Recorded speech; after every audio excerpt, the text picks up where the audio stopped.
welcome back, ladies and gentlemen. Force here with another episode of DiabloCast, your Diablo 3 podcast. It is Friday, May 4th, 2012. I am your host, Dennis Force Hamilton. Did I already say that? I may have. I'm losing it today. With me this week, we have got Jesse Cox. Hello, sir. Jesse, unmute you. Hello. I'm sitting here holding. I have yet to read it. Maybe you have had a chance. But I just got a copy of the Diablo 3 book, The Order. It's small, huh? You know what? It seems thick until you open it, and then the words are like size 72 font. But at the same time, I haven't read it, so I have no clue what it's about. But the back is a very interesting, like, little mini read. But basically, it's everything leading up to Diablo 3. It looks like a little synopsis of events. Well, I think that was the Book of Cain. I think Book of Cain was that. Book of Cain wasn't a synopsis. That's pretty big. Well, it was a synopsis of every event leading up to Diablo 3. I think this is like I don't know. You know how sometimes before movies they have web series? Yeah. I think that explains like what happened the day before the movie starts. I think this is that. Yeah, again, I haven't read it yet, so I don't know, but I'm kind of excited about it. You should just read it during the cast. We don't need your input. I actually am. All right. See you guys. All right. And we also have Jaded this week. Hello, sir. Welcome back. Hey, what's going on, guys? You just finished up a series on your channel, right? The male-female comparison. Why don't you tell people about that really quick? I thought that was well done.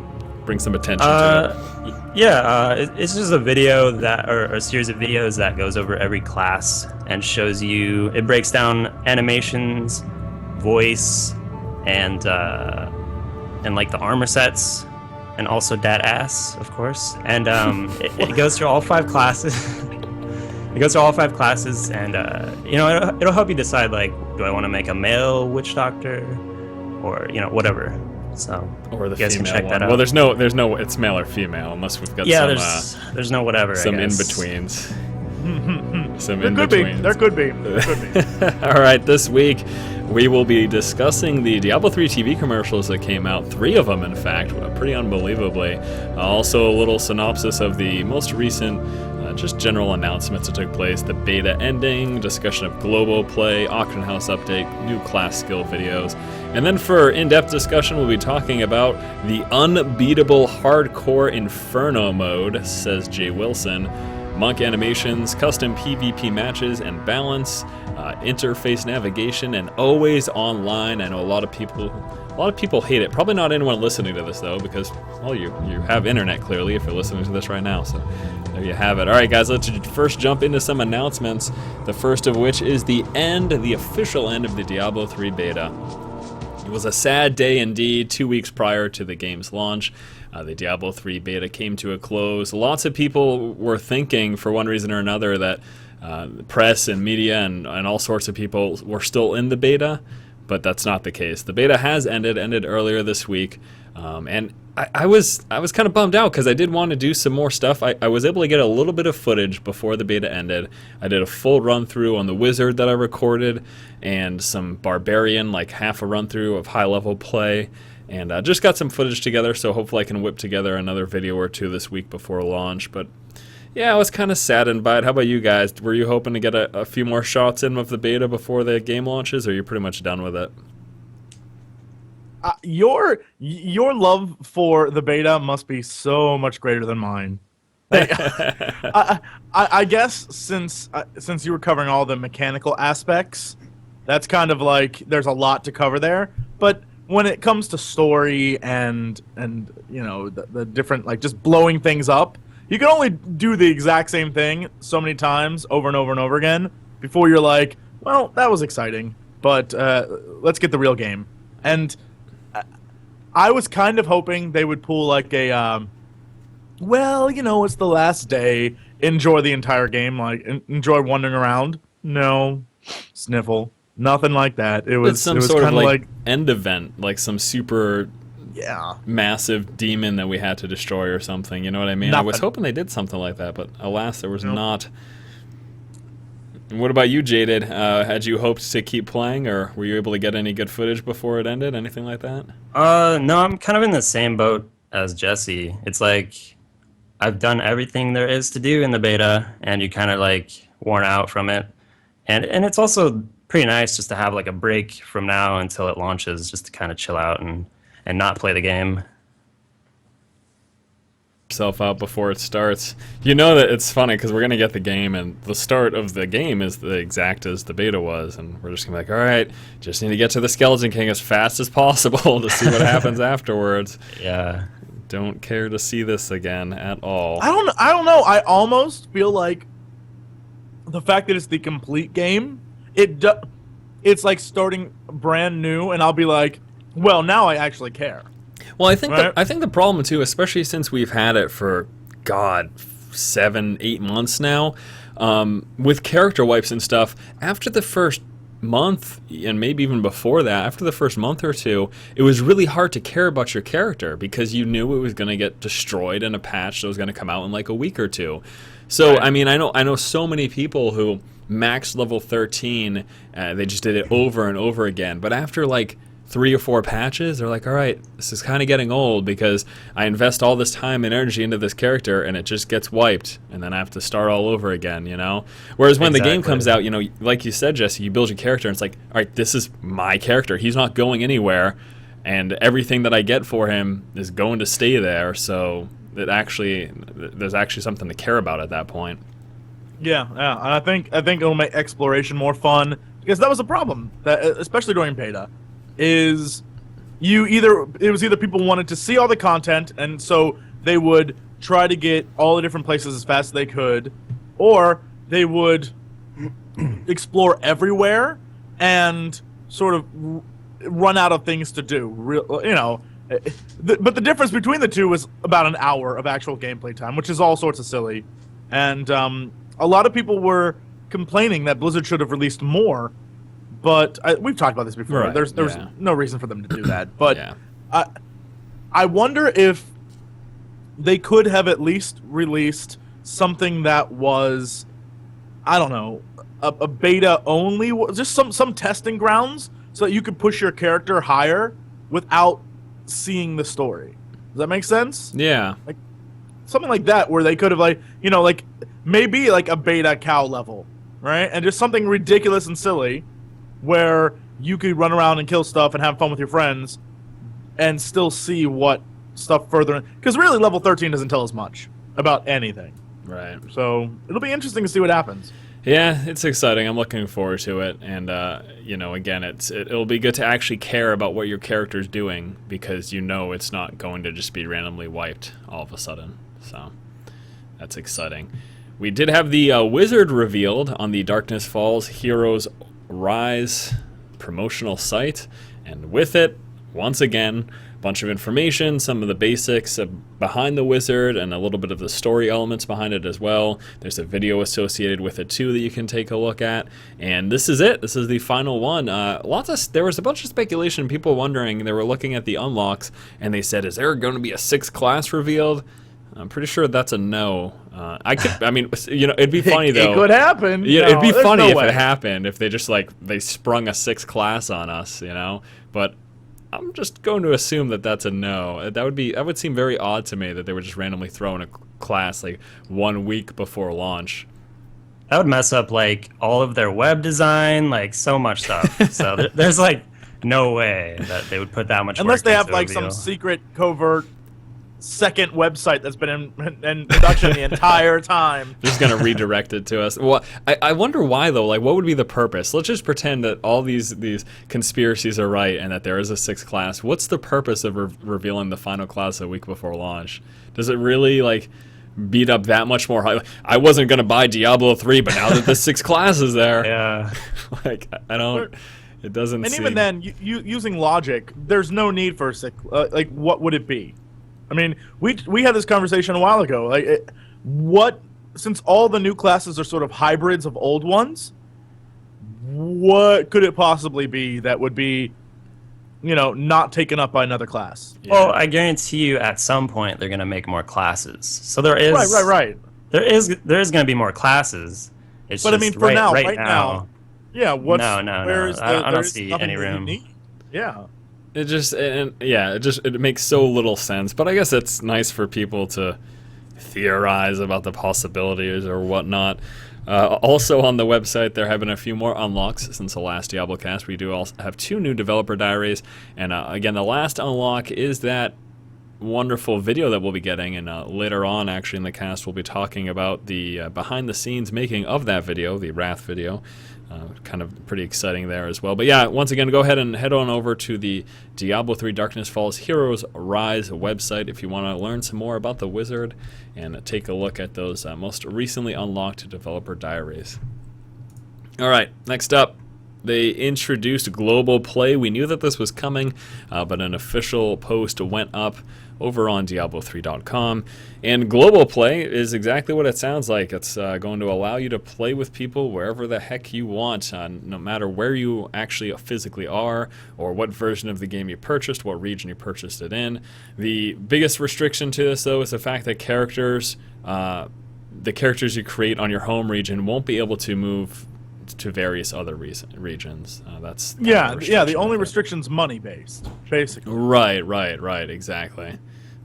So you can see right here on the page, Diablo 3 global game servers are grouped in 3 distinct game regions: the Americas, Europe, and Asia. And then it goes on to say, in general, players will create characters and play in their home region, which is determined by where they live, specifically the country of residence registered to their Battle.net account.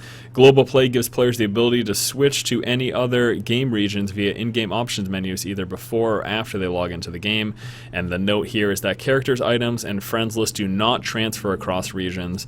Players on a different region's server means you'll be creating characters and friends lists specifically for that region. So you have the option to bounce between the Americas, Europe, and Asia, but your characters, and obviously with that, the items and stuff you purchase in the auction house. And that's really, I think, the biggest reason they're doing this is to separate that, just like Jesse just said. So yes, Global Play. Pretty cool. I like that. I mean, I don't know how much I'm going to utilize this. I don't have a ton of friends overseas. I guess if anything, probably most likely maybe some people over in Europe, or, ever doing fan games or anything like that. It's nice that they have the option, though. It's nice that they give you the option. Obviously, you're going to run into issues such as with latency, but to have the option to play with friends that you do have overseas is pretty nice.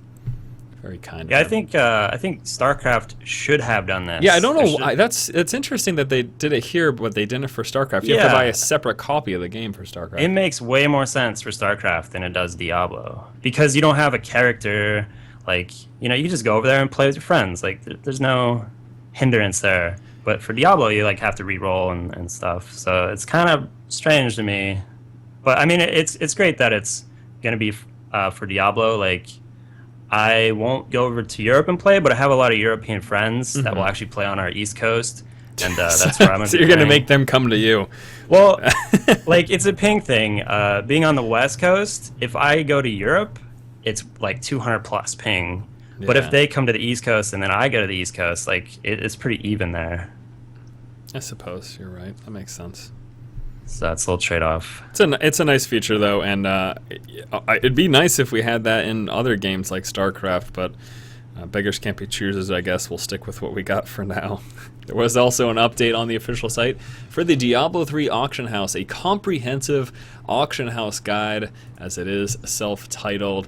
This is just going to give you the basic rundown of the auction house, tell you how it works, highlighting key features such as buying, selling, fees, payment methods, and account security. And this is, as of now, unless there are any big changes, this is kind of the finalized version of it.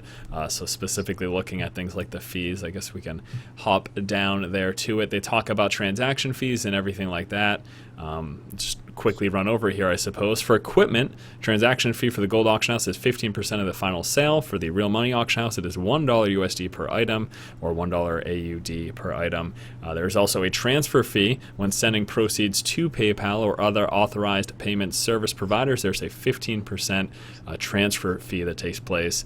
It's kind of a hefty amount, but we knew this from the start, that there was going to be percentage fee and a fixed fee associated with transactions. So I suppose it's not a big surprise, but these are now the finalized numbers that we can expect at launch. Also important to note with this is that the Real Money Auction House isn't going to be available immediately when the game launches. They said about a week later they're going to be patching it in. So for the first week, it will just be the Gold Auction House.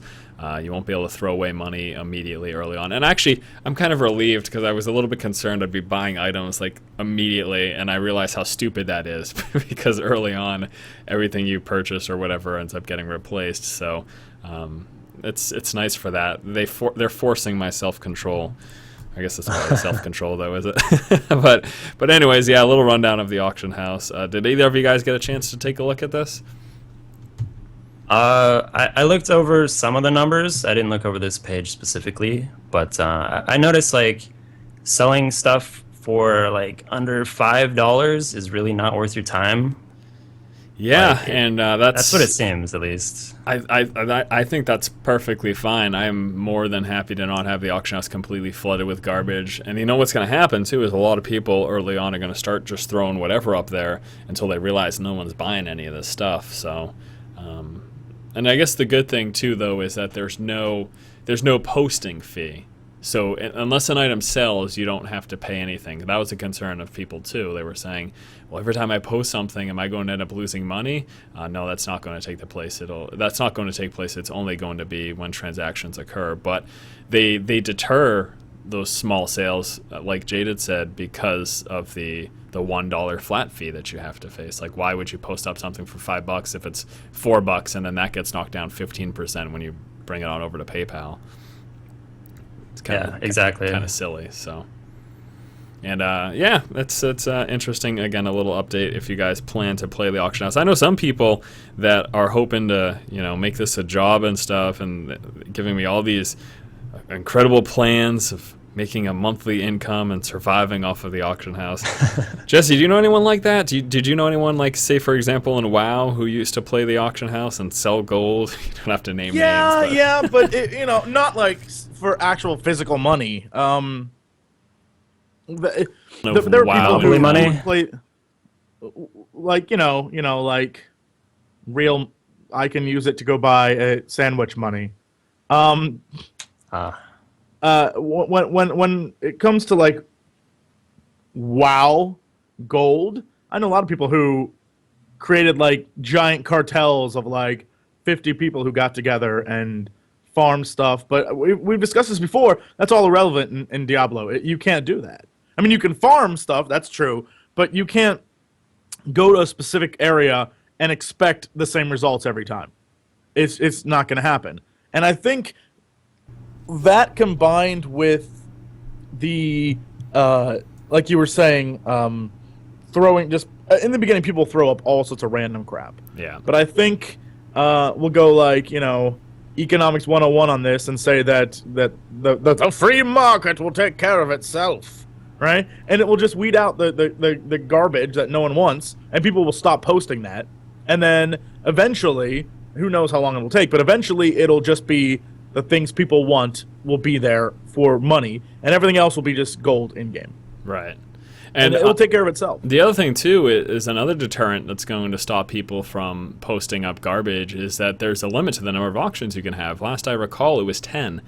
You could have a total of 10 auctions at any given time, so an individual person can't flood the auction house beyond 10 items. That's just not an option. So it's great that they put in all these restrictions to stop it from just becoming rubbish on the auction house all the time.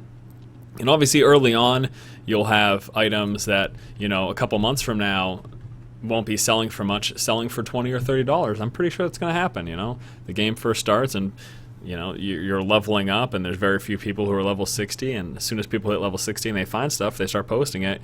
All of a sudden, right away, that stuff's going to sell at $20, $30, $40, $50, and then a month or two from now, when everyone's level 60, even the casual player, and that stuff's found to just be like baseline level 60 gear that isn't that great, all of a sudden that stuff won't be posted up in the auction house. So it'll be interesting to see how that all progresses, and who's able to take advantage of it. The interesting part is like, when you get like the first like sick weapon drop, right, and everybody wants it, if it was just gold based, there was no real money, that item would actually be cheaper because no one really can afford the true value of it. But because there's real money involved, you can put it up on the real money auction house and sell it for inflated costs compared to what it's normally worth because it is the first one. Right. Yeah, it'll be like I said, it'll be interesting, and I guess that's honestly enough of a reason to have people just take a step back and really think about buying anything early on, because that is the case, and because you're probably going to be spending too much on stuff that if you just wait another week or two, really you're going to find out isn't worth much at all. So probably just best to hold on, take it easy, calm down, don't waste all your money early on. Got another batch of skill videos that were... Whoa, hold up. Before you move on to skill videos, What are you doing? I have a question. I have a question. I'm throwing everything off track. Do it. I'm derailing because it's that cool to me, at least to me. Do we know the nature of the final unlock yet? Do we have word? That's a video, yeah, but do they say what it was? It was supposed to be a video between... It's a battle with Imperius, I believe, fighting in the Great Conflict, so fighting against demons. So all right. So you know about this Diablo Wrath, yes? Diablo 3 Wrath? Right. That's... Like, I was unaware of how cool it was. I was just sent a link to... like, I knew... Alright, Diablo 3 Wrath, really quickly, for people who aren't aware, is like an animated short that's taking place in the Diablo storyline. It's going to give you backstory, right? Right. That's all I'll say about that. That's the unlock. That's the video unlock. That's the 100%. Alright, there you go. But here's the best part. It isn't like cinematics. It's actually animated, and it's done by the guys who did Avatar: The Last Airbender, the show, Afro Samurai, and G.I. Joe Resolute. Mm-hmm. So basically, like, this thing's going to be badass. I was unaware how awesome this would be. I thought it was going to be a cinematic. Yeah. It's... I thought it was going to be like they were going to spoil a cinematic or something. No, this is like hardcore... All right, I'm very excited. Okay, I think that's what we initially thought, though. I think that we initially thought it was a cinematic, but with the most recently released behind the scenes Diablo 3 Wrath, and I guess we'll just talk about it now since it was brought up. Sorry, it just popped. Like, I just got bombed with messages like, "Dude, check this link." I was like, "What?" No, it's no problem. It's no problem. But yeah, the as Jesse mentioned, the behind the scenes Wrath video was worked on between the guys at Blizzard, and Titmouse is the company that Jesse was referring to that worked on, would you say, Avatar and The Last Airbender and all that kind of stuff? Yeah, Avatar: The Last Airbender, which is like a great series. Like, visually, it looks great. Afro Samurai, G.I. Joe Resolute, which was like that mini, like, I don't know, I want to say one-shot G.I. Joe series. Like, I didn't watch it, so I don't know. But I know of its existence, and I know that it looked awesome. Yeah. Do we have... Oh, go ahead. Do we have, like, any idea how long this is supposed to be? Because if it's like a one-shot thing, like, you would expect it to be, like, maybe 15 to 30 minutes. I'm hoping, like, at least 20 minutes of just badassery. And I'm hoping that it reveals my amazing theory about this game that I've been saying for weeks, and I'll be right about. So I'm really excited about this. Yeah, I too am hoping that this is actually going to be, and there's a few clips in the making of video, which we're actually playing right now on the podcast, and this can also be found over on Diablo3.com. It's the making of it's a Wrath behind the scenes video is what it's called. And once again, this is the video that is going to play at the 100% unlock, which will probably happen at some point next week. And they have a little bit of the animations, and they talk a little bit about how this whole process went for them. And it is exciting, and I do hope it's longer, because we're going to be talking about the commercials in a little bit too, but I was disappointed. I mean, there's like 30-second commercials, and we get like 2 to 3 second clips of various things in them. And I know it's a hype thing, but I'd like something, of substance. Can I just say, so you said you're playing it, so I went to the stream to watch it. I love Chris Metzen, but dude, you're in a bright room. There's no reason to have sunglasses. He's got his shades on, and he always talks like this. I feel like that. I feel like that movie, that old game, Night Trap, where that guy's like, "Hey man, why you wear those shades at night?" I feel like someone needs to tell Chris Metzen that. Like, Chris, you don't need to wear your sunglasses all the time. It's okay, buddy. It's a style, man. I like the guy sitting next to him. He's just chilling with the hoodie on. That guy just doesn't even care, man. He's wearing glasses, but they're actually Wait, necessary. what is going on? They all like are dressed up as like a different archetype of someone in LA. It's the biker like, they're dude all, on the right. Like, they're the 3 different LA guys. This is great. But no, I actually like the footage that they're showing, because it does have that sort of Avatar: The Last Airbender quality. Right, yeah. And there's a few clips that they're showing, and it's pretty exciting. And go ahead and definitely take a look at the video if you're hoping to get a little sneak peek before this gets unlocked, or you can just wait till next week when the video is actually released. But yeah, it's very cartoonish, very animated. That's certainly the case, and like Jesse said, I think they're kind of sticking to their visual style of basically what they've done with past franchises. The Airbender, I don't watch that. I've never seen that before. Shame on me. I will say it's definitely worth a watch. Yeah. It is amazing. Yeah, the series, the movie was a pathetic attempt to take an entire year's worth of episodes and put it in 2 hours, which was just Avoid that movie. There's like zero humor in it also, which is the main draw to the animated series. So really? yeah, avoid the movie like the plague. It's terrible. I've heard good things, just never saw it. Yeah, the show is terrific. The new show I've seen like 3 episodes of, so I can't judge it yet, but it's kind of clever. But yeah, the original You're not sold yet, though? Diablo. Not yet. You have to really get me. Like, it kind of suffers from that. I love how this is the DiabloCast and we're talking about it. Anyway, it kind of suffers from the Star Wars prequels syndrome, where like the original Avatar: The Last Airbender had all the like proper cliched characters, but they weren't like overdone.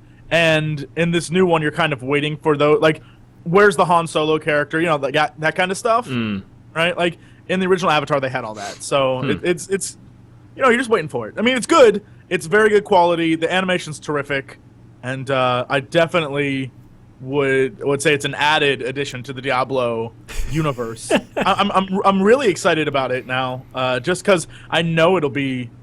You know, you don't spend all that money on animation for like a 5-minute film. Right. Like it's going to be awesome. So yeah. I'm kind of excited. Looking forward to it. And again, hopefully it is somewhat lengthy. All right, now on to the class skill videos. This is the last batch, as far as we're aware, that's going to be released. And I'm a little bit surprised because they haven't shown everything. I thought that they were going to fully go and show every single skill that they have listed on the website, have a little clip for it. But we do have the newest clip here, and I did a compilation video earlier in the week, so you can take a look at that if you'd like to see them all in one video, nice and compressed. But it was cool. We didn't get to see a ton of new things, I don't believe. There was some Wrath of the Berserker action that took place for the Barbarian, which was awesome to see, his Super Scion mode. Where he just Did they show the female for that? Because I know a lot of people are curious what the female is going to look like. No, I haven't. That's actually funny that you mentioned that, because when I did play the Barbarian exclusively during BlizzCon last year, but I just played the male. I do wonder if it's... I can't imagine it looks the same, because he's got like a lion head. He's got like a mane, you know what I mean? Yeah, I swear I saw in a video, like a random like bootleg type video, or they caught footage of it, and it looked very similar. I think it was the female, and it looked very similar. I'm almost hoping that there is no difference. None. Just the female's like, what up? Yeah. You got a problem? That's right. That'd be really funny. But yeah, I'm glad that they finally released the rest of these. I am perplexed. They've got a full list of skills on the website. They've got a spot to have all of these skill videos, but there's a good portion of them. I would say at least a third, if not half of the videos that have no skill, at least a third or half of the skills have no videos associated with them. And according to the Blizzard post, this is the last update that they're going to do. So maybe it's just before launch. This is the last one they'll do. I don't know why they'd stop, though. It doesn't make sense to me at all. I don't know why they wouldn't just continue, but not that big of a deal. Seven-Sided Strike is awesome, too. The monk's pretty cool. Pretty cool. All right, TV commercials. Let's talk about those, huh? There were 3 of them that went up. The first of which went up on Sunday. And what did air during? Family Guy or something like that? Yeah, I believe so. I was. We were talking about this before we went live. I really had this belief that I would not watch any of the commercials, wouldn't spoil myself any further, and I was just sitting there with friends watching TV, and it came on. And ever since then, I was like, I don't even care anymore. Don't even care. I'm playing and watching and doing everything I can with this game from now on. And I'm so glad I did. I'm so glad I did. They're cool, and there's I guess we'll call them spoilers. There's a few scenes that we see that kind of hint of things to come. Can I say my great theory do again? what you gotta, Jesse. Okay. I actually wrote this down and sent it to people because I truly believe. I think that it's streaming right now. The trailer's streaming right now. There's a few things you need to watch for. One, that Diablo clip, the clip of Diablo when she's like, or he has his fist like, right? And then the scene with Tyrael at the end of that giant spear, right? Whose spear is that, Jesse? I believe that's Imperius' spear, yeah? That's right. So check this out. So I'm about to blow minds. Here's my big theory. I said before that I am convinced that Leah is going to end up being Diablo, right? And here's why. This is my belief. One, Adria the Witch, right? She was banging the dude who was the hero in the first one. Yeah. And I'm convinced that happened after he stuck, the stone in his head, right? So he had a little bit Diablo in him. So Diablo is thus transferred onto her, which would kind of be awesome. So she contains Diablo, who, for all intents and purposes, is dead, correct? At the end of Diablo 2, they all were killed. Their soul stones were shattered. Right. Yeah, so we're good. Right. Yeah, okay. But he still, his essence still lives on in her. But it needs to be unlocked. And the only way to do that is through some, crazy diabolical plot to destroy Sanctuary. And so, my big theory that I can totally believe, see, on your screen, you can see, them's is some Diablo boobs. I'm just saying. That is a female Diablo. So anyway, here's my thing.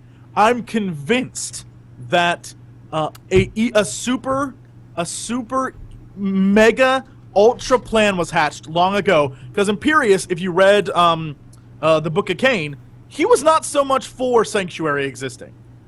Right. He was like he wasn't happy with its existence, right? Right. So my big theory was that, and I don't know, well, maybe this is true. Who knows? It could be crazy as hell. But my big theory is that Imperius has been working behind the scenes with the demons themselves to destroy Sanctuary. It's some epic plan all along, but he feels like it's for the good of everyone, and he's like, well, I'll do whatever it takes to end it, because Sanctuary is an abomination, right? And so he is setting up a whole thing in the background, and thus at some point Tyrael and he fight. That's how Tyrael gets his weapon, because only he can summon that weapon. So why would Tyrael have it? Right. Boom. That's my theory. Oh, and he's the one who unlocks Leah's innate Diablo abilities, and only in the end does he realize his mistake. It's gonna be one of those. In the end, he's like, "No, what have I done?" And she's gonna be like, "What up?" And she's gonna kill him or something. I'm convinced, it's gonna be something crazy. But I'm convinced that's the big twist. I've predicted this. This is from months ago. Have you thought about this much? I have. Well, you know what? It was some crazy prediction months ago that I was like, I was like, this is what it will be, and then the previews pretty much show it. The previews, there's a scene of Tyrael fighting Imperius at one point. It's right. a 0.6 second clip, but it's there. Right? I'm convinced of it. Oh, and I had another epiphany. Check this out. You know when? Oh, see right there. There it was. It was on the screen. So you know when the council of demon guys are talking to Leah during that thing that was shown at BlizzCon? Right. Yeah, that was the Black Soulstone cinematic, I believe it is. Yeah. I'm convinced now they weren't talking to her, but talking to Diablo inside of her. What does he say? Because he says something like "we." He says something that alludes to the fact that the person that he's speaking to is included in what he's saying. So that would kind of hint to the fact that like you said, he could be speaking to Diablo via Leah. Yeah, the entire game. I could be totally wrong, but I'm saying she is going to show up and think like, why do these people want me? Turns out they don't even care about her. They care about what's inside of her. Right. Yeah, and it's Diablo. That's my big theory. It's probably totally wrong. You just blew up so many minds, Jesse. I know. I know. Yeah. Actually, what I'm sure happened was 90% of the people watching right now is like, this guy is a total moron. And you know, because the things that you're saying, they make like logical sense based off of what we know of all the backstory, the events leading up to Diablo 3. We've got the Fallen Star, which I believe is supposed to be either Imperious or Tyrael. I think that's kind of what people are assuming right now, that he's one or the other coming down to lay the smack down. And then just looking at those commercials, and actually if you go through the 3 commercials, some of them are duplicate clips, but some of them show like the next part and like a clip that was shown prior or something like that. They're all kind of interwoven, and I'm sure someone out there is going to do it. I bet someone's going to like clip all these together just so there's some sort of a sequence there. But I don't know. I think what your theory is believable. Again, based on the evidence before clearly us. I clearly can't say character motivations. Like I don't know why character like. Who am I to say why Imperious would side with demons? But I'm almost willing to say that isn't Asmodan, isn't he like Lord of Sin or something? I'm trying to remember what each of the demons are the lords of, but it doesn't matter. Either way, I'm almost convinced like because he hates Sanctuary as an abomination so much, like he'd be willing to like help the demons destroy it so he could get back to the war. I don't know. Yeah, and I think, I mean, like you said, Imperious doesn't like I mean, it's the Nephilim specifically that he hates. He just, or us, the heroes, the people of Sanctuary, doesn't like them at all because they are the joining of the blood between angels and demons, and that's how this whole thing came about. Like that formed the Nephilim, and then Sanctuary is formed to protect the Nephilim and all that jazz. But Imperious didn't like them from the start, so it's not far-fetched to think that he in some fashion wants to destroy Sanctuary and the Nephilim. And with that, I wouldn't, because I don't think he's getting much support from his council. So if he had to go and, strike a deal with the devil, I think that's a reasonable thought. Right, and it seems like it almost seems movie cliche, because I can name at least 3 movies that's happened in, where at the end of the movie it turns out that the guy who was like the good guy friend the entire time was actually one of the bad guys. But he wasn't doing it for evil reasons. He was doing it because he has a warped vision of right and wrong, and I think that's Imperious's character. He's just a bit headstrong. Yeah, he's the guy who he's been fighting so long against the demons that there is no gray, there's only white and black. And so he's like, screw it, I'm killing these guys. Like, wasn't the movie Constantine, wasn't that like a plot in that as well? I'm pretty sure, and that's angels and demons too. Oh god. So I didn't like that movie. So I'm saying like, I think that kind of storyline where I think that it'd be kind of fun. Now, it's super cliche, so if I'm right, Blizzard should probably hire me, because we can, it was easy to figure out. But with that said, though, I think it's kind of a creative way to go about the story, because it at least lets us see what maybe like the heavenly realms are like, which might be kind of fun. Jaded, you've been quiet. Hi. Anything to chime in? He probably thinks I'm insane right now. So whenever you guys talk about lore, I'm basically just like, I'll be over here. Deck out. Yeah. It's not that I like look down on it or anything. Like I just don't get into it, and maybe I would if there was I'm spoiled or something. Maybe I would if there was a movie of it. Because maybe like, you should every read other a book, medium... Jaded. Have you ever thought about that? No. You're telling me that Diablo 2, the storyline Diablo 2 wasn't something you were interested in? That was like amazing. Not especially. What? Like it doesn't do that for me. I don't know. I'm just more focused on the actual gameplay.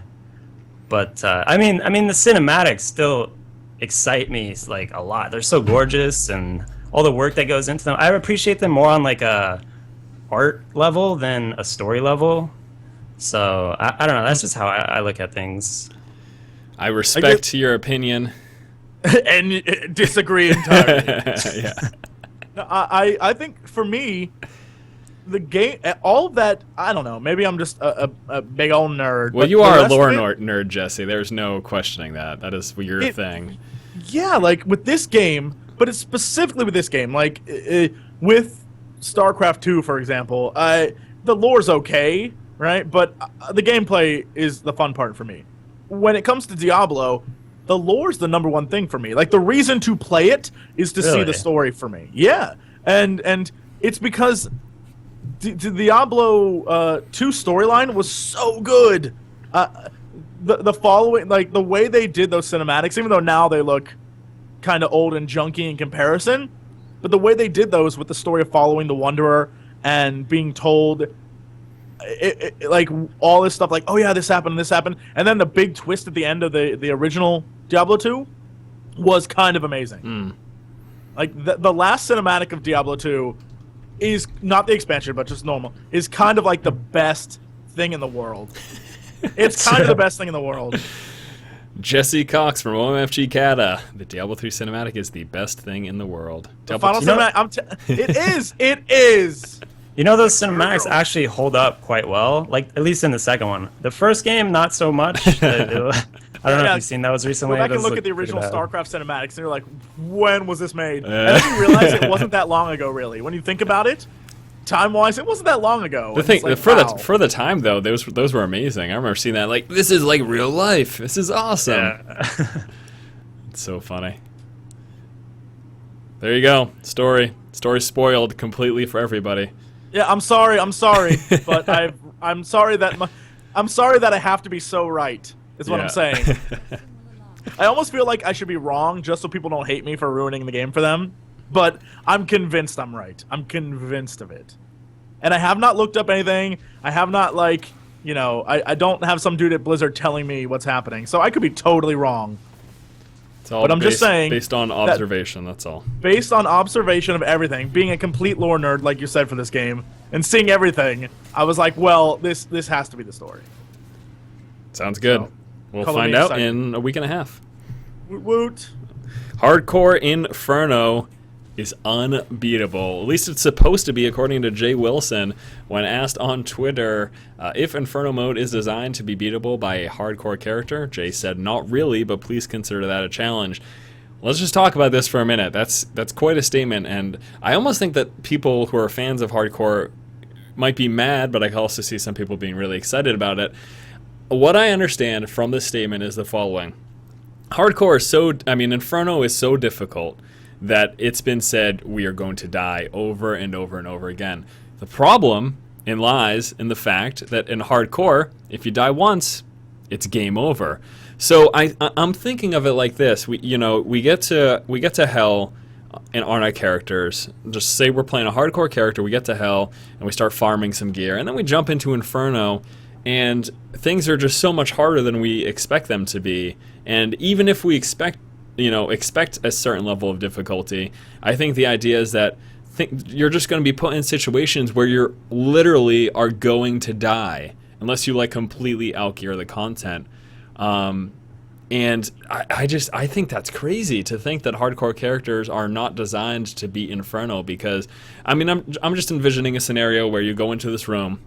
Let's say we're in Cathedral level 4, and we walk into one of those big open rooms, and there's 2 packs of those, the enchanted monsters, and they all have a bunch of enhancements on them. They've got the speed, and they've got arcane and molten, and all sorts of stuff on it. And we just, we die so fast. There's nothing you can do about it. Now, I would envision on a softcore character, you're going to come up to something like that, and you will systematically take out a couple at a time. It's not like they're going to respawn or anything. So you'll take out 1 or 2, you'll come back, you'll take out 2 more, you'll come back, you'll take out 2 more, and you'll continue. Again, in hardcore, that's not a possibility. This is just crazy to me. And obviously, I feel like it's going to happen eventually, but according to Jay Wilson, they don't want it to happen at Blizzard. Jaded, what do you think about this? Is this a good thing, or should they tune it back a little bit? I think it's a great thing. I think if we got the game and we're just like, rush through it all, beat it all the content's done. There's nothing to really strive for other than gear at that point. And obviously that's your goal throughout playing Diablo is always gear. But it's kind of a bummer if you just stick to hardcore. Like if you're like, I'm not ever gonna play softcore. Like there has to be, you have to at least go in there and figure out like what's gonna kill you, like how, like what you're gonna need to go into Inferno before you even touch it. I think a lot of people are not even gonna touch Inferno if you're playing hardcore because you're just gonna lose all that work you just did just because you went outside in the first act. So I think some people are going to be in for a rude awakening, especially if they don't try it on softcore first. If they don't kind of get their feet wet in the mode where you can die and you're not going to lose everything, that there's going to be some very rude awakenings for people. I think even if you know what's ahead, like it's going to be really hard not to die in Inferno for hardcore players. Right. And because of it, like I said, I think people are just going to avoid it for a very long time. And if you take a look at the video that was released, I don't know, it was like a month or two ago, where they were talking about, they said, Inferno, you're going to die a lot. Or something along those lines. That was the name of the video. And when you look at the gameplay, there's a lot of gameplay of someone playing a monk, and you'll just see him run into what seems like a small, easy group of, I think it was Fallen or something, but his HP just drops like instantly the second he gets within melee range.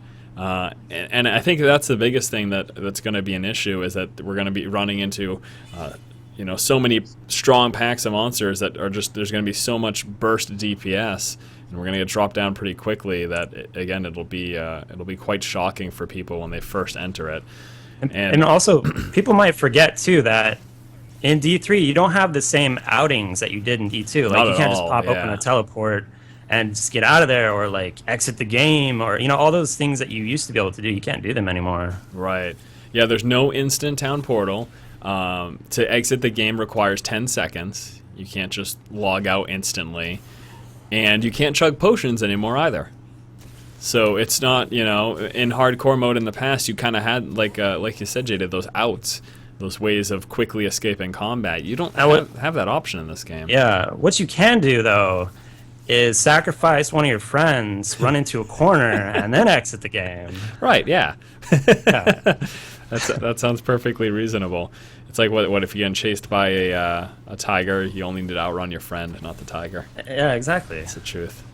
Jesse, do you? I don't remember if you said if you were going to play, if you planned on playing hardcore or not. Oh, I couldn't do that. My heart would ache at the loss of my character. Yeah. I'd lose a lot of characters. But honestly, I think that we're sort of missing the underlying, message here.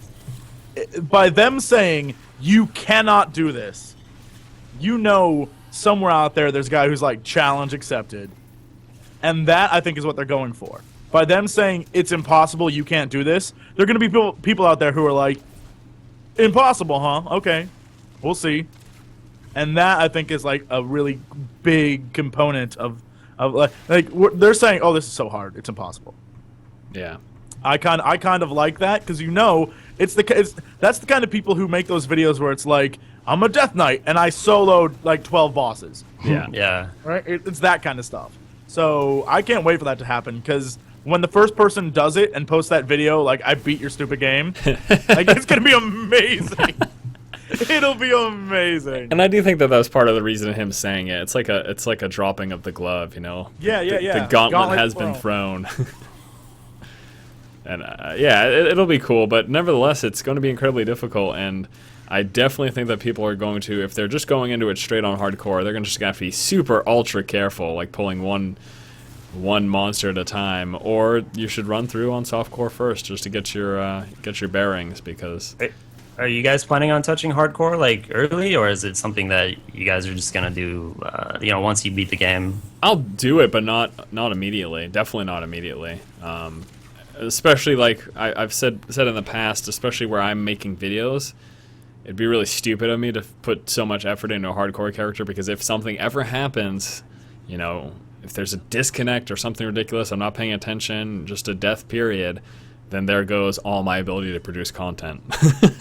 Yeah. And so for that's me, true. I'm definitely going to focus on softcore, but I will play hardcore, and I plan to beat the game on hardcore, and maybe eventually beat it on Inferno hardcore as well. It's still a lot of time investment, but I kind of think it would be hardcore is probably going to end up being, for most people, that sort of fun get together with your friends and live as long as you can kind of thing. Like I can imagine there being a lot of like live streaming of hardcore and like basically playing till you die. yeah, Like a lot of like, oh yeah, we're playing for charity, gonna play till we die, right. like that kind of stuff. I see that happening. Yeah, and it's kind of exciting, and that's a big part of the reason. That's a big draw behind hardcore in general, is the excitement of the possibility of dying and what it means. You know, you lose all of that work that you put into it, so it's pretty exciting. I look forward to it. I look forward to seeing people beat it as well, and eventually beating it myself, hopefully. Monk attack animations. People have been crying. I'm sure a lot of you have seen, if you played the beta or even just watching videos, that a lot of the monk attack animations don't actually involve use of a weapon. A lot of the attack animations are literally just fists. Now, there are specific abilities or specific skills where that makes a whole lot of sense, but what people are saying is that a lot of the skills, or maybe more than currently do, should involve a weapon animation of some sort. Because, well, what's the point of having a weapon if you never get to see it? You know, you just pick up this new axe, you get this, this really cool sword or whatever. And when you're a monk, the only time you see it a lot of the times is when it's strapped to your back, or while you're running, it's swinging in your hands. But once the actual attacks take place, it's the same old, it's the same old animation, the same old punching with the fist. Bashiok responded to concerns that were voiced about this, saying a couple of things. One of the things that he said was they really have to figure out how they're going to spend their development time. They understand that some people want those attack animations to incorporate weapons, but time is a commodity, and they only have so much of it, and they rather use their time to focus on things that are going to affect the largest amount of people, and that means things like a multitude of spellcast for a demon, priority animations for other characters, unique animations to ensure in-game cutscenes feel epic, things like that they're working on, and they're getting around to incorporating actual physical attacks with the weapon animations for the monk, but it's not a super priority of them. There's a few exceptions. You look at things like, he exampled what here? 7-sided strike, lashing tail kick, wave 100 fist, exploding palms. All of those abilities, literally, they're only using like a fist or your foot for lashing tail kick, for example. There's no reason for the weapon to be incorporated into it. But it was a case where pretty much all of the monk's abilities were only with, the hands or the fist. And, for me, I kind of just thought that's how the monk was. I mean, I thought of him as this martial artist who just uses his hands and his feet. How about you guys? Do you feel like the attack animation should incorporate more actual weapon attacks, or do you feel like the monk should just stay as he is and fist and feet a flying?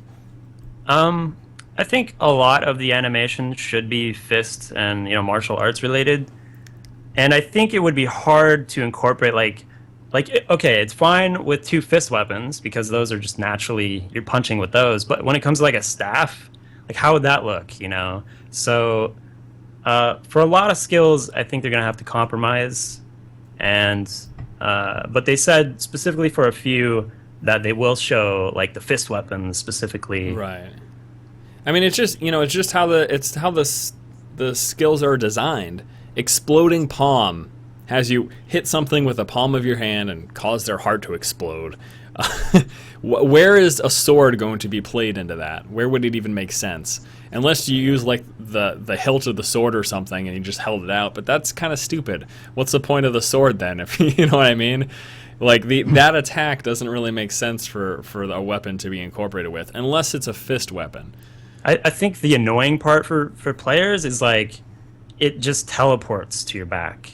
And so if the weapon was always on your back, I don't think people would have a big issue with it because it's always on your back, it's always shown. Right. But it just like it's in your hands and then it's not in your hands and it's on your back. So it's kind of awkward.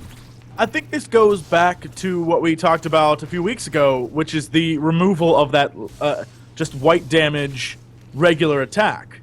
and that if it was still in the game, you could still use whatever weapon you had. But since they just took that out, now you're just using your abilities, and as a monk, most of your abilities don't involve having a weapon, so it's kind of a pointless addition to your character besides stats. Yeah, I mean, visually, yeah, for sure. And it's... But I guess, I mean, I just never really had a problem with it. I just didn't, because I just thought that that's how the monk was. But I guess I can see what you're saying, Jaded, because it is the case. You can see, you know, he's walking around with the staff here, and then all of a sudden when he attacks, it's like, oh, it's on your back now. Okay.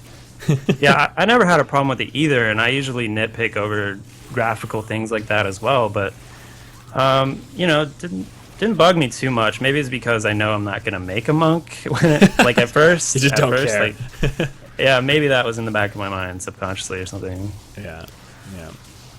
But I mean, they do have plans to incorporate that somehow for some of the abilities, but not everything. So if you were hoping that all of your monk attacks were going to incorporate a weapon, it's just not going to happen. Skill design doesn't really make sense for them to do that for a lot of his attacks. He is the martial artist. I mean, I just think it's badass. You know, he's so cool. He doesn't need a weapon. He uses his hands and feet. How's that not super cool? What's wrong with people? Custom PvP matches and dueling. There were some questions about that, and we got some responses as well. Now, dueling in the sense that we're in the open world, we're going through a dungeon, I want to duel you. That's not going to happen. But they are looking into having custom matches which will allow dueling for the arena. So 1v1, 1v2, 1v3, even 1v4 will be a possibility. At least that's something that they plan to do. Nothing like this is... Specifically, people are asking if we could get some sort of dueling before the arena gets patched in, which we're expecting it like a couple months after the launch of the game. And that's not going to happen. The only time we're going to get PvP is when the full-on patch comes. But yeah, there is we're looking to have... some sort of custom matchmaking system, which is actually really exciting. I really like that. I really like that they plan to do that, because this also means that people can set up matches and play against specific people. You don't just have to throw yourself randomly into the matchmaking queue and just kind of see who you come up against. And then there was once more reiteration of the fact that PvP is not going to be balanced. That's it. We've beaten that to death. There's not much more to say about it. It's just not their focus. They don't really care to do that. Not going to happen. 1v1 duels especially don't expect to be balanced at all. Just not going to happen. But I like the custom game that they're going to incorporate. I think that that's really awesome. I see no reason why they wouldn't do that, so I'm happy that they've actually come out and said, hey, yeah, we're going to have custom matches available for you. And so, Jesse, we can duel. You've been waiting for it. You've been excited for it, I know. Yeah, I guess. It's getting streamed, Jesse. We're doing it. Fine. Custom games are cool. I think it's good. Yeah, I really hope they add them, because it's just such a great way to learn the game from, like, you know, if you're just getting into it or setting up stuff for us specifically for video content. It could be really great. You know, there's a lot of uses that a custom game brings, and I hope they do that. Yeah, for sure. It's a good idea. And again, like I said, I don't think there's any reason that they shouldn't do it. I see very little reason for them not to allow that. It wouldn't really make much sense. All right, the last major topic we're going to be talking about before we hop into user questions is going to be always online. People hate it. Lots of people hate it. If you don't have a strong internet connection, this is not a good thing for you. It is required in Diablo 3 for a few reasons. One of the biggest, which was responded to, I think it was over the weekend, it was not too long ago actually, is the fact that it's a security thing. They ran into huge security issues with Diablo 2, and because the client was available to us, you know, we had the server-client architecture on our computers, whereas now all of this stuff is going to be on Blizzard servers. So it's going to be a lot harder for doing things such as duping and hacks. That stuff is going to be a lot more difficult when we don't have everything on our computer. That's one big part of the reason for the always online. The other thing that they were saying too is that there were lots of people who were upset when they would make offline characters and then they tried to bring it online and it couldn't happen. I know you get told that, you know, in Diablo 2 it's basically well known that if you make a single player character you can't bring it online, but a lot of people would, you know, start the game for the first time, they'd be playing for a bit, and then, oh, my friend has it, let me hop online and play with him with my character. Oh shit, I can't. And that's another situation that they want to avoid as well. And a lot of people would say, well, you'd have to be stupid not to know that, but you have to keep in mind that the average player doesn't follow super hardcore. They're not like crazy about this game. They're just going to play it because they think it looks cool or their friends have it, and they're trying to avoid inconveniencing those people. For the security thing, this gets a thumbs up for me. I'm happy that they're going to be doing this, and again, that it does help. It is going to help and prevent hacks and duping if we don't have the server/client architecture available to us, and it's all elsewhere. Jesse, how do you feel about Always Online? Do you have anyone who's kind of negatively affected by this? Someone with a shoddy internet connection, or? It's a weird sort of, I don't know, tightrope you have to walk here, because you're talking about a world that is increasingly getting online, so more and more people want to just instantly respond with like, well, it's not that big of a deal. But at the same time, there are a lot of people who just don't have internet connections around the world, and they still want to play the game. And so Blizzard's limiting that, but at the same time, the reasons for them doing it are very smart on their behalf, and it's smart for all of us who are going to play, because real money is real money, and if you ever intend to be a part of that, you want as much protection for yourself as possible. Right. And so I feel like there's a fine line there, and I guess Blizzard sided with the fact that they want to protect the people who will play rather than worry about the people who won't get to play. And that's just the way they're going. There is no happy answer on that. How about you, Jada? How do you feel about Always Online? Doesn't affect me at all personally. Like, I played Diablo 2 Always Online anyways. Like, I never did single player or any of that. So it's pretty much the same thing for me. Obviously, it's going to affect some people, like soldiers overseas, for example, maybe won't get to be able to play Diablo 3, and that kind of sucks for them. And even like traveling and stuff too. Like, I know for me, whenever I go out to California for anything kind of game related, because that's where everything is, there are situations where I don't have. I know some plane rides have online, but not all of them. And it would have been nice to play Diablo 3 in those situations, but honestly, I guess I might just have to do something else. Torchlight 2? I don't know. I mean, in those situations, you won't be able to have access to the game, and that's kind of a bummer. But not everyone travels, and not everyone games while they travel either, so I think that's a small portion of the population. And not everyone travels all the time. Like, right. That one plane trip that you take, like, it's not a big deal. For people who travel a lot, obviously, it could suck more, but... And I know some people are, or have at least said that, why can't we just have an offline mode that is not remotely connected to the online stuff? So you can't interact with anyone, you can't, use auction houses or anything. And the simple answer to that is anyone who, when real money's involved, anyone who has the ability will try to find a way to get those offline items and hack that game and find a way to get it to the online stuff. Like, hours of, nerd R&D will go into figuring that out. Because real money is just a driving force behind all of it. Yeah. So you just can't do it. Yeah, and I have to assume, too, that was one of their biggest reasons. Like, they say security, but that's just kind of one angle of it. The thing is that with the real money auction house, if duping occurs, that's a major problem. If people are making money out of make-believe items, like, that's a major issue. And I think that the company themselves could run into some issues too with that if it ever occurred. So I think they're also trying to protect their butts and make sure that this isn't happening and that people aren't materializing items out of nowhere and then selling it for like hundreds of dollars, and then actually taking that money. I could just see a whole shitstorm occurring with that. That'd be a big problem for sure. So something else that they've said too when it comes to Always Online is that they want to maintain the experience, the player experience, and that's just talking about things like updates.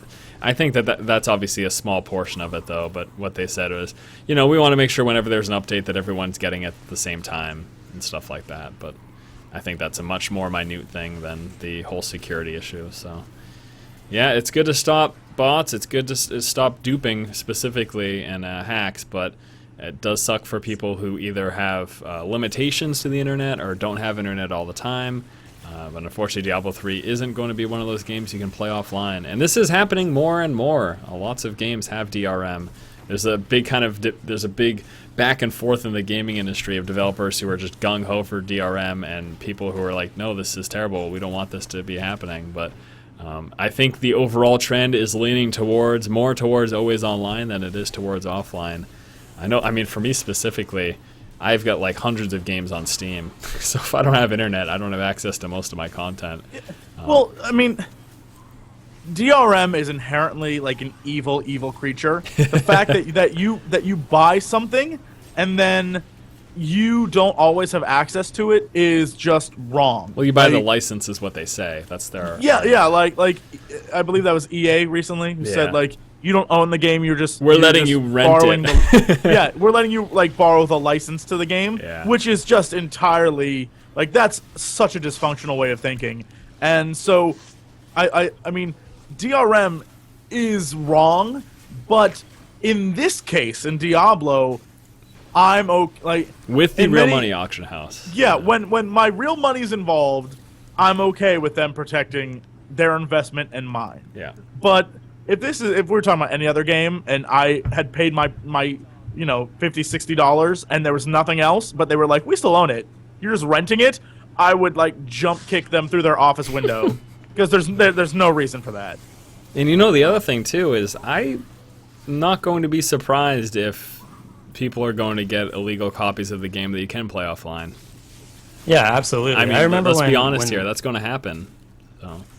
Yeah, I remember when StarCraft beta came out, and that was online only, but there were people, making offline copies work. SC2 all-in-one? Is that what it's called? I think I remember. I don't remember, but it did exist, and I honestly don't even think DRM is a big, like driving reason for them to do always online. I think it's other reasons. Yeah. And it's the way it is. It's not going to change. It is definitely not going to change. So long as the real money auction house exists, you have to be online to play Diablo 3. I do not see them ever going back on this at any point. Yeah. Unless the real money auction house turns out to be a huge failure and there's a huge bunch of problems and security issues and all of a sudden they just remove it from the game, then maybe that's a possibility. But I don't foresee any of that actually happening. So most likely not. And we'll be wrapping things up with some community questions here today. So I'm going to head on over to Facebook.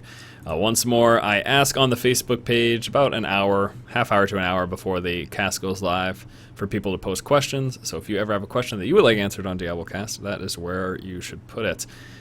Let us take a look here and see if we have any good questions.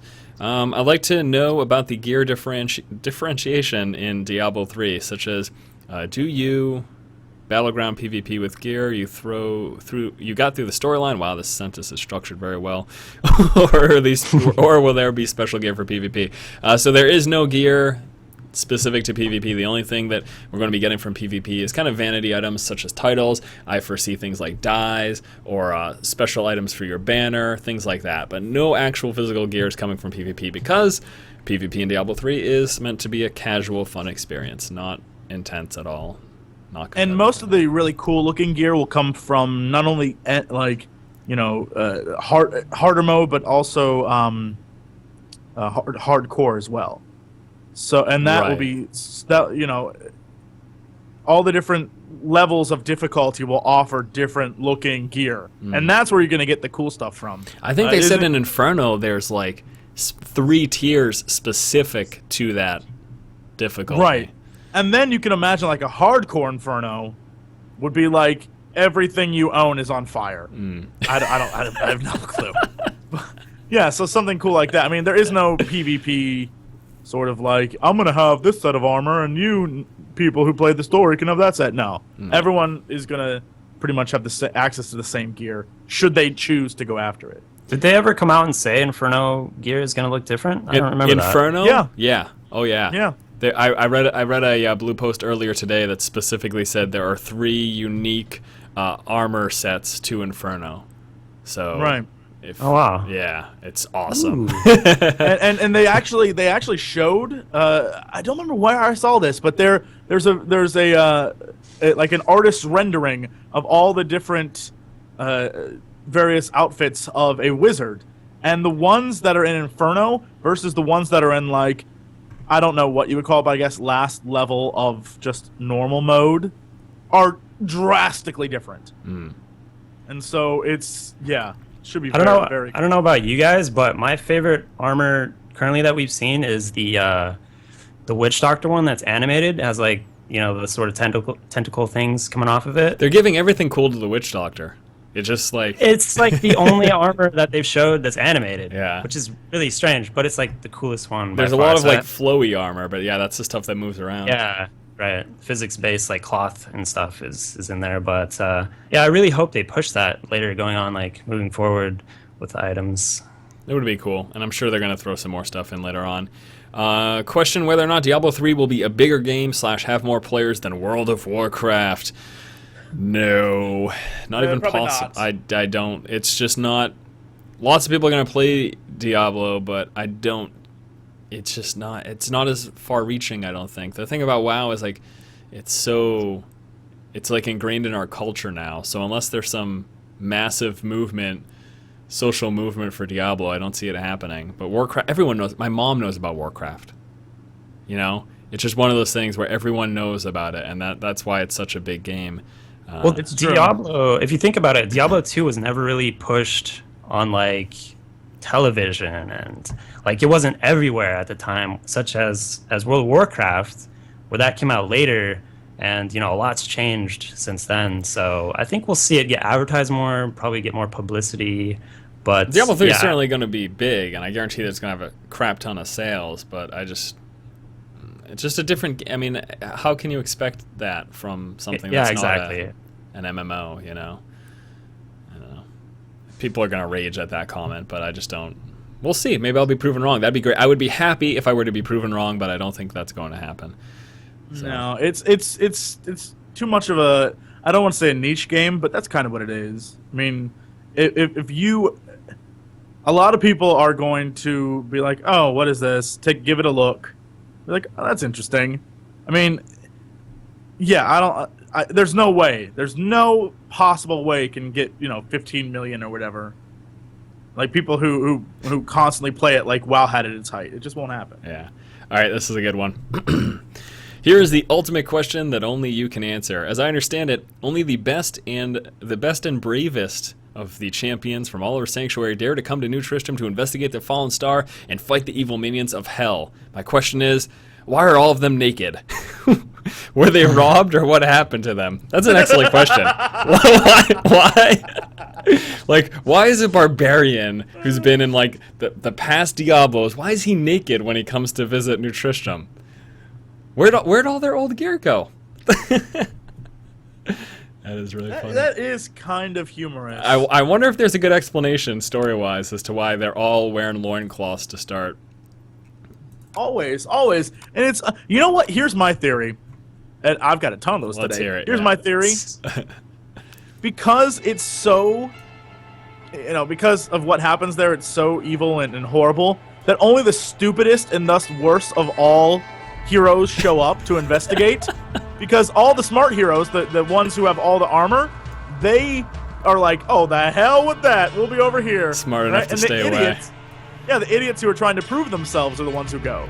That's why they're always low level, and that's why they always have no armor, because they're stupid trainees who don't know anything yet, and they're like, duh, I'm gonna figure it out. and that's it. That's the story. Question answered. Yep. Problem solved. Problem solved.